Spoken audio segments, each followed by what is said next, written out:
Halo? Terima kasih saudara Anda masih menyaksikan live update.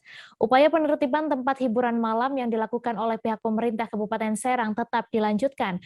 THM itu berada di Jalan Lingkar Selatan, Kecamatan Karmatwatu, Kabupaten Serang, Banten. Hal tersebut disampaikan oleh Wakil Bupati Serang, Panji Tirtayasa, usai melakukan rapat bersama dengan Forkompimda terkait penertiban THM di Pendopo Bupati Serang pada Jumat 26 November.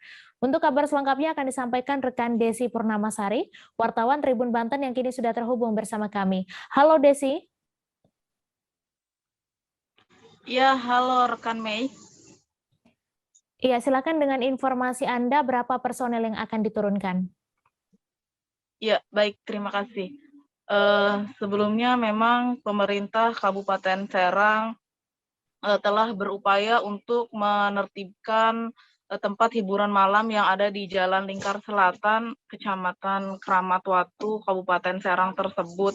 Namun rencana penertiban tersebut memang tidak berjalan lancar lantaran adanya ormas serta karyawan dan juga pemandu lagu yang turut menolak pembongkaran tersebut. Maka dengan demikian pemerintah Kabupaten Serang terus berupaya untuk melanjutkan penertiban hiburan malam tersebut yang memang rencananya akan dilakukan pada Selasa minggu depan, dan pihak pemerintah Kabupaten Serang pun turut melibatkan personil gabungan mulai dari Satpol PP Kabupaten Serang, Satpol PP Cilegon, Satpol PP Provinsi, bahkan pihak Polres Serang dan juga Polres Cilegon. Secara keseluruhan personil yang akan diturunkan yakni sebanyak 500 personil. Begitu. Kemudian berapa alat berat yang akan diturunkan dalam penertiban ini?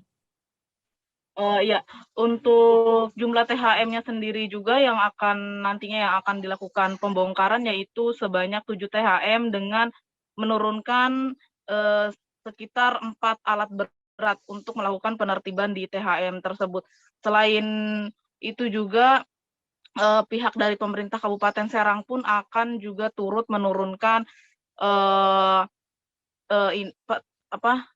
truk ya, akan turut menurunkan truk untuk penyitaan barang-barang yang ada di THM tersebut, begitu. Kemudian nantinya seperti apa pembongkaran tersebut? Iya, untuk pembongkarannya sendiri, Wakil Bupati Serang Panji Tirtayasa menegaskan bahwa pembongkaran tersebut tidak akan merusak bangunan konstruksinya karena memang dikhawatirkan pihak pengelola akan mempergunakan kembali THM tersebut dengan sebagaimana fungsinya, yakni ya bukan diperuntukkan bagi THM namun diperuntukkan bagi resto, begitu. Dan nantinya juga akan turut dilakukan pengosongan, namun memang pembongkaran tidak akan merusak konstruksi bangunan tersebut, begitu. Baik, terima kasih Desi atas laporan Anda. Selamat bertugas kembali. Jangan lupa subscribe, share, komen, dan like ya.